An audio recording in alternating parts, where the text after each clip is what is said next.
సాయి గారు నమస్తే అండి. మరేంటి వైసీపీ నాయకులందరూ మాట్లాడుతున్నారు, జెన్జీ బ్యాచ్ అంతా మాతో పాటే ఉన్నారు, మాకు ఎక్కడ చూసినా కూడా నిరాహార దీక్షలు మొత్తం డిఎస్సి రాసిన ఎవరైతే నష్టపోయారో వాళ్ళంతా మాతో పాటు ఉన్నారు, జెన్జీ బ్యాచ్ కూడా మాతో పాటు ఉన్నారు అని చెప్పి మాట్లాడుతున్నారు. ఎక్కడ చూసినా కూడా నిరాహార దీక్షలు కూడా వాళ్ళు చేస్తూ ఉన్నారు. ఏంటండి అసలు దాని మీద మీ ఒపీనియన్? అసలు జెన్జీ బ్యాచ్ అంటే ఎవరు, ఏంటి అసలు?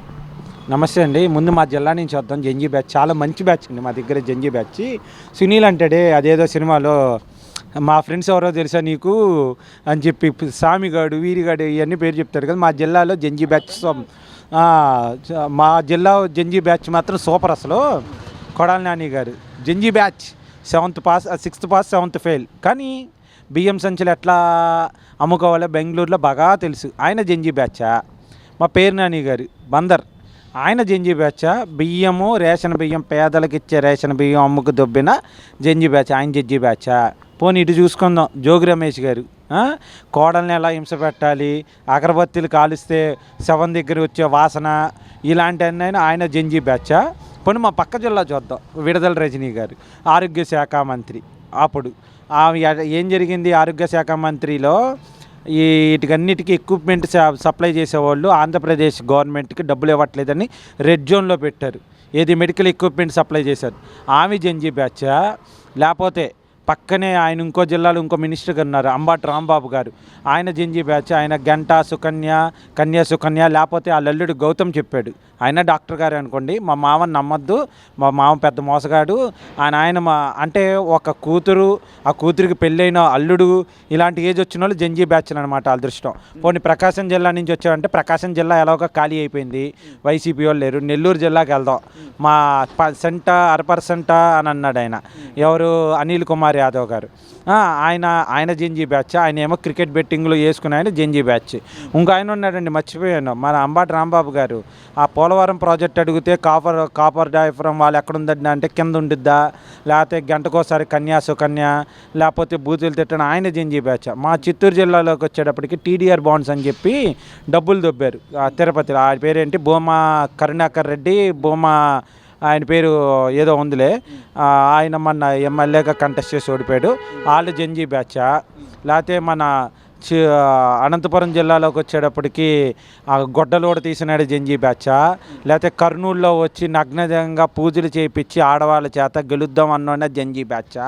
లేకపోతే విజయనగరం, శ్రీకాకుళం, విశాఖపట్నంలో వీళ్ళకి ఏదైతే పాస్ పర్సంటేజ్ కూడా రాని 3 జిల్లాల్లో ఆడికి పోయి ధర్మాన కృష్ణప్రసాద్ జెన్జీ బ్యాచా. లేకపోతే బొత్స సత్యనారాయణ గారు జెన్జీ బ్యాచా.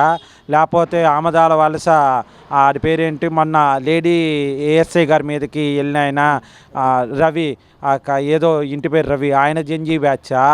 లేకపోతే ఇక గోదావరి జిల్లాల్లో చూసుకుంటే బియ్యం అక్రమంగా దొబ్బిన ఆడి పేరేంటి, ఏదో రెడ్డి, నా పేరు గుర్తు రావట్లేదు, ఆయన జెన్జీ బ్యాచా. లేకపోతే కర్నూలు వెళ్ళి మన అనవసరంగా కర్నూలు వెళ్ళి తొడగొట్టి Rajahmundry to Kurnool to Rajahmundry shuttle service చేస్తున్న దాడిశెట్టి రాజాన ఎవరో ఉన్నారు కదా, ఆయన జెన్జీ బ్యాచా.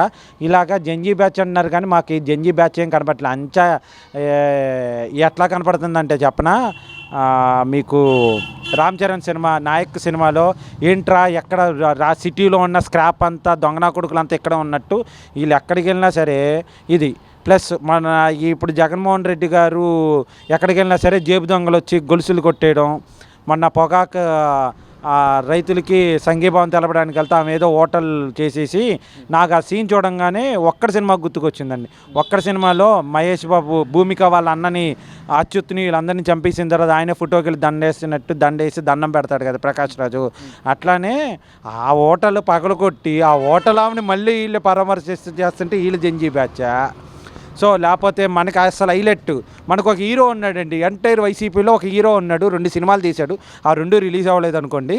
రాజమండ్రి ఎంపీ మర్గాని భరత్, ఆయన జెన్జీ బ్యాచ్. మాకు అర్థం కావట్లేదు జెన్జీ బ్యాచ్ అంటే ఎవరు జెన్జీ బ్యాచ్ అంటే. నిన్న బీహార్లో ధర్నా చేశారే వాళ్ళు జెన్జీ బ్యాచ్. 14 సంవత్సరాల నుంచి కొన్ని ఏజ్ లిమిట్స్ ఉంటాయి జెన్జీ బ్యాచ్. కానీ వైసీపీకి ఏజ్ లిమిట్స్తో సంబంధం లేదు. ఇప్పుడు మనకి ఇక్కడ దొరకలేదు అనుకోండి, మా రోజా నగరిలో ధర్నా చేసింది, ఆమె జెన్జీ బ్యాచ్. అసలు హైలైట్ ఆమె ఏంటంటే, ఆమె హైలైట్ అసలు జెన్జీ బ్యాచ్లో. ఆమె జెన్జీ బ్యాచ్ కూడా కాదు, కిడ్స్ బ్యాచ్. ఎందుకంటే డ్రామా జూనియర్స్లో స్కిట్లు వేసుకుంటుంది ఆమె వెళ్ళిపోయి. డ్రామా జూనియర్స్లో ఆమెకి నగరిలో ఎవరు దాకట్లేదని చెప్పి పక్కనున్న తమిళనాడు నుంచి జనాల్ని పిలిపించి ఇక్కడ ధర్నా చేయించిన ఆమె జంజీ బ్యాచ్ నాకు అర్థం కాదు. జంజీ బ్యాచ్ అంటే రోజా కాదండి, రోజా వాళ్ళ కొడుకు కూతురు జంజీ బ్యాచ్. కొడాలి నాని గారు కాదండి, కొడాలి నాని గారి పిల్లలు జంజీ బ్యాచ్.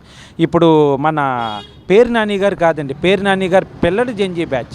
సో వీళ్ళు జంజీ బ్యాచ్ అంటే ఇప్పుడు పేరు నాని కొడుకు ఎట్లాగో ఎలక్షన్ రాజకీయాల్లో ఉన్నాడు కాబట్టి ఆయన జంజీ బ్యాచ్ కాదనుకోండి. అసలు జంజీ బ్యాచ్ అంటే ఏంటో ముందు తెలుసుకోండి, ఆ ఏజ్ లిమిట్ ఏంటో తెలుసుకోండి, అప్పుడు మీరు జంజీ బ్యాచ్ అని. కానీ మీ దగ్గర కూడా జంజీ బ్యాచ్ ఉంది, కానీ ఇప్పుడు జంజీ బ్యాచ్ కాదు. ఒక 25 సంవత్సరాల కిందట, 30 సంవత్సరాల కిందట, ఒక 20 సంవత్సరాల కిందట వాళ్ళు జంజీ బ్యాచ్. వాళ్ళందరినీ తీసుకొచ్చి ఈరోజు మీరు జంజీ బ్యాచ్ జంజీ బ్యాచ్ జంజీ బ్యాచ్ అంటే మాకు నవ్వు వస్తుంది. ఎందుకనంటే మాకు నవ్వు వస్తుంది. జంజీ బ్యాచ్ అంటే వీళ్ళ మాకు అర్థం కావట్లేదు. మేము తప్పు చూస్తున్నామా, లేకపోతే మాకు చదువు చెప్పిన గురువులు తప్పు చెప్పారా, లేకపోతే జగన్మోహన్ రెడ్డి గారు తప్పు చెప్తున్నారా ఏంటి అనేది రాష్ట్రంలో ఉన్న ప్రజల్ని తప్పుదావ పట్టించడానికే తప్ప ఏమీ లేదు. రాష్ట్రంలో ఉన్న ప్రజలు ఎవరు నమ్మట్లేదు, ఎవరు కూడా వీళ్ళని కన్నెత్తు చూడని కూడా చూడట్లేదు. లాస్ట్ బట్ నాట్ లీస్ట్ అందరికీ సుపరిచితులు అయిన మా బెదవాడ జంజీ బ్యాచ్, ముఖ్యంగా చెప్పుకోవాల్సింది మా వెల్లంపల్లి శ్రీనివాస్ గారి గురించి. ఆయన ఎంత సౌమ్యుడు అని చెప్పుకుంటాడు, కానీ ఆయన జంజీ బ్యాచ్ కాదండి. ఆయన జంజీ బ్యాచ్ అని తిరుగుతున్నాడు కానండి, ఆయన జంజీ బ్యాచ్ కాదు. ఆయన వెండి రాధాలు కొబ్బరి చెప్పులు కొట్టేసిన ఆయన జంజీ బ్యాచ్.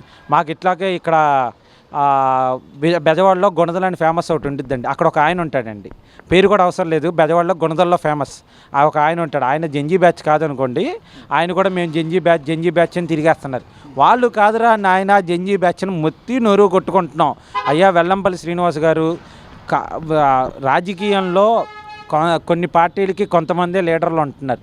నువ్వు ఆ కులం కొన్ని కులాలకి కొంతమంది లీడరు. ఆ మంచి కులంలో పుట్టి ఇట్లాగ జంజీ బ్యాచ్ అని చెప్పుకుని తిరగ మాకు వచ్చే పరువు పోతుంది. మీ మూలంగా మా పరువులు కూడా పోతున్నాయి. దయచేసి మీరందరూ జంజీ బ్యాచ్లు కాదు నాన్న, గుర్తుపెట్టుకోండి. మీ పిల్లలు జంజీ బ్యాచ్లు, వాళ్ళని రాజకీయంలో లేరు కాబట్టి వాళ్ళెవరూ కాదు, మీరెవ్వరూ కాదు. దయచేసి మీరందరూ జంజీ బ్యాచ్ అని చెప్పుకొని తిరగమాకండి. ఎప్పుడు రేపో మాపో పిచ్చి హాస్పిటల్కి ఎవరైనా కంప్లైంట్ ఇచ్చారనుకో, మిమ్మల్ని అందరూ వెళ్ళి జంజీ బ్యాచ్ అని చెప్పుకొని తిరుగుతున్నారయ్యా అని చెప్పి పిచ్చి హాస్పిటల్ కంప్లైంట్ వస్తే తీసుకెళ్ళి పిచ్చి హాస్పిటల్లో పడేస్తారు మీ అందరినీ. జాగ్రత్తగా ఒక రోజా గారు, ఒక పేరు నాని గారు, ఒక కొడాలి నాని గారు, ఒక వెల్లంపల్లి శ్రీనివాస్ గారు, ఒక జోగి రమేష్ గారు, ఒక ధర్మాన కృష్ణప్రసాద్ గారు, లేకపోతే ఒక మార్గాని భరత్ గారు, ఒక రోజా గారు, లేకపోతే ఇట్లాగా చెప్పుకుంటే మన ఏమంటారు విడుదల రజనీ గారు, లేకపోతే మా అది పేరేంటి అంబాటి రాంబాబు గారు, లేకపోతే అనిల్ కుమార్ యాదవ్ గారు, మీరందరూ జంజీ బ్యాచ్ కాదండి. జంజీ బ్యాచ్ నుంచి దాటి వచ్చి ఒక 25-30 సంవత్సరాలు అవుతుంది. జంజీ బ్యాచ్ తీసుకొచ్చి నిజంగా మీకు దమ్ము ధైర్యం, నిజంగా ఎవరైనా మీకు సపోర్ట్ చేసేవాడంటే వాళ్ళతో ధర్నా చేయించుకోండి. లేకపోతే జంజీ అని చెప్పమాకండి. అది కొన్ని రోజులైతే మీరు జంజీ అనకుంటే గెంజీ అంటారేమో నాకు భయం వేస్తుంది.